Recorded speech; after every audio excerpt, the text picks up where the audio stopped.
Today we're visiting one of my favorite islands of Wisconsin. It's Washington Island, just off the northern tip of Door County. We'll visit some of the historic places and beautiful scenery in the area. Hey everybody, we're the Wisco Wheeler YouTube channel. Join us and we hope to inspire you to make your time with us in Wisconsin the best day in Wisconsin. Be sure to hit the subscribe button below so you don't miss out on our next adventure. Look at the long lines for the ferry. I love going there, and so does everyone else when it's hot and humid in Wisconsin. You'll be able to cool down probably 10 to 20 degrees once you're over on the island. If you take your car fit on the ferry, be sure to hit the upper deck and have a seat up there. It has a great view and a cool breeze on your way over to the island.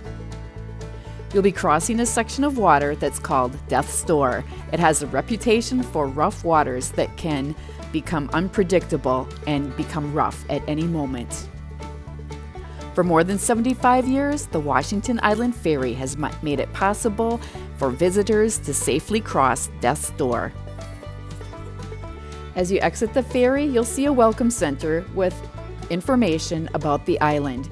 You'll also see the cherry train there, ready to welcome visitors and take them across the island on their tours. If you brought your car, you can go right ahead and drive around on your own. But if you didn't, the cherry train is a great option. You can see many people like to ride bikes. Today, we happen to bring our mopeds. There's also a place to rent mopeds in the area. Our first stop was to head over to the Fragrant Isles Lavender Farm. It smells so good, and when the breeze is headed in the right direction, you can smell it for a mile or two away. I was told that they have about 20,000 lavender plants there throughout the gardens. You'll see people walking through the gardens and just enjoying the fragrant lavender farm. It's a great place to take either a selfie or maybe a little bit more formal portrait if you're in tune to that. There are certain days when they are running a lavender distillery, and they have that right on site where they will show you how that is done.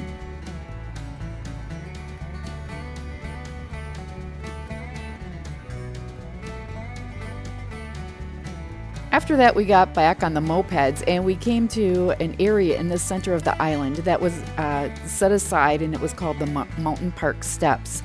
They had steps that you could go up and get a really great look overview.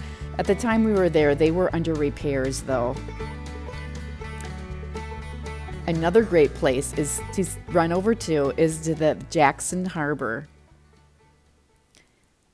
It's fun to see all the local boats and everything that's going on there. I believe it's also where you get the ferry to go over to Rock Island. Something that I thought that was really unique was they had a historic fisherman's cottage there. Now at first when I saw this, I thought, is this somebody's house or is this really what it says on the sign, a museum? So I walked up to the door and looked inside, and I wasn't quite sure.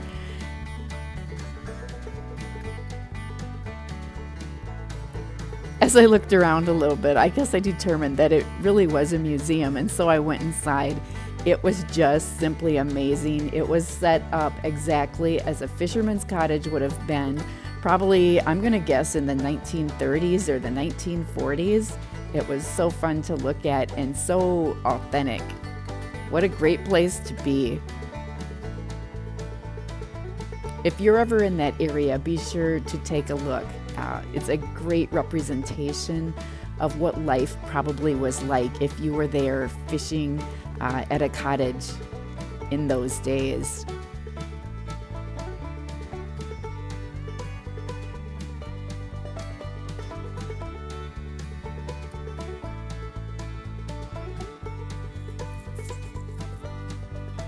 As you drive around the island, you'll find quite a few places that have public access down to the water.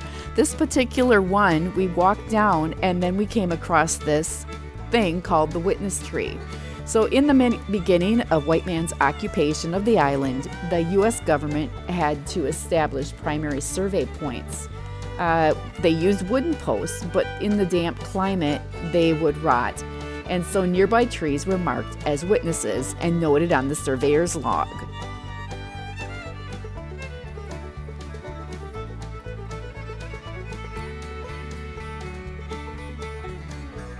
Now we're on to the Nelson's Bitters Hall. This was a place that had dancing, and they also had the first cinematography on the island.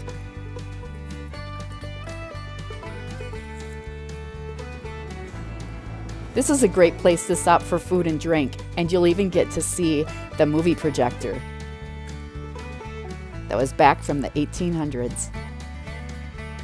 Now, Nelson's Hall is famous for their bitters pub. Why? Back in Prohibition, the sale of alcohol was banned from 1920 to 33. Tom Nelson, a Danish immigrant, built the hall in 1899, but he wasn't about to close his doors. He applied for and was granted a pharmacist's license to dispense bitters as a stomach tonic for medicinal purposes. Oh yeah, since Angostura bitters is 90 proof, it's safe to say that it served as more than a cure for stomach aches. Now I'll tell you, I wasn't really up for this, but it was a lot of fun, and I'm glad that our waitress talked us into it. It's nothing like I have ever experienced before in my life, and I certainly would suggest that if you're on the island, you've got to try it. Besides, you get that certificate that says you did.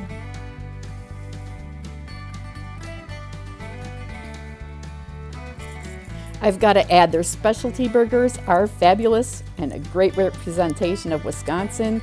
They're full of great beef and cheese and even onion rings, along with some onions and tomato. Certainly worth the stop when you're ready for lunch. There's plenty of places to eat on the inside, or if you want to eat out on their porch, there's room too. As you look across the street, you might see the Viking train or one of the tour trains, and you can also stop into the Mercantile that is across the street. It's a great place if you're looking for a t-shirt or another souvenir to pick up to take home, but they have a huge selection of shirts there for you. One of the other favorite things that I love to get there is fudge. On to the Stavkirke Church. So I have been on Washington Island many times and could never find it. The church that you see in the picture here is directly across the street from the entrance to the church. There's a small parking area on the side of the road where you can take the path that leads down to the Stavkirke Church.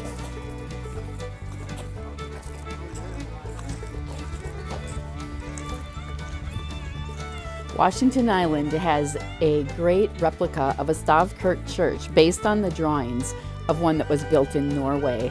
This represents the heritage of many of the islanders. Once you get inside, you'll see the beautiful woodwork and huge attention to detail that was done. Our next museum that we stop at is the Jacobsen Museum.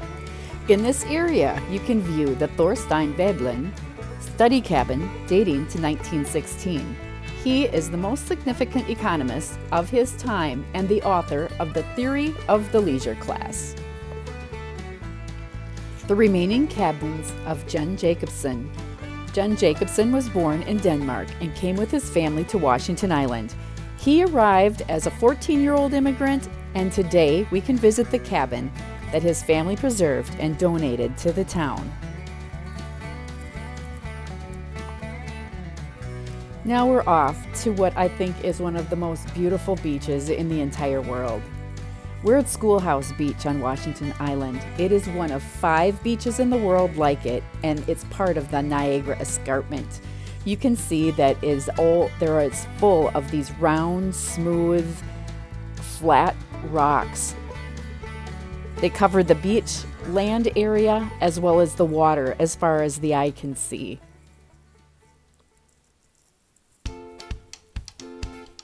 It's a great place to spend a fun day just laying on the beach and watching people have fun in these rocks.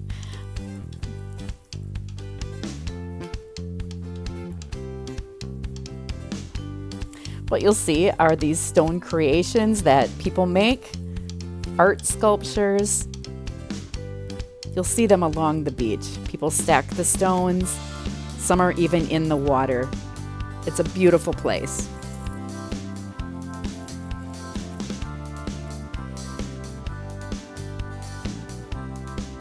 Just remember, you are not allowed to take any of the rocks home with you. I can't think of a better place to spend a nice, warm, sunny summer day than at Washington Island. Well, now it's time to get back on the ferry. Just remember, be cognizant of the times that the ferries does leave because there are only so many for the day. You can see that heading back to the mainland, our water is a little bit more turbulent than when we came. Shows you a little bit of how Death's Door, the corridor, can become a little bit choppier during the day.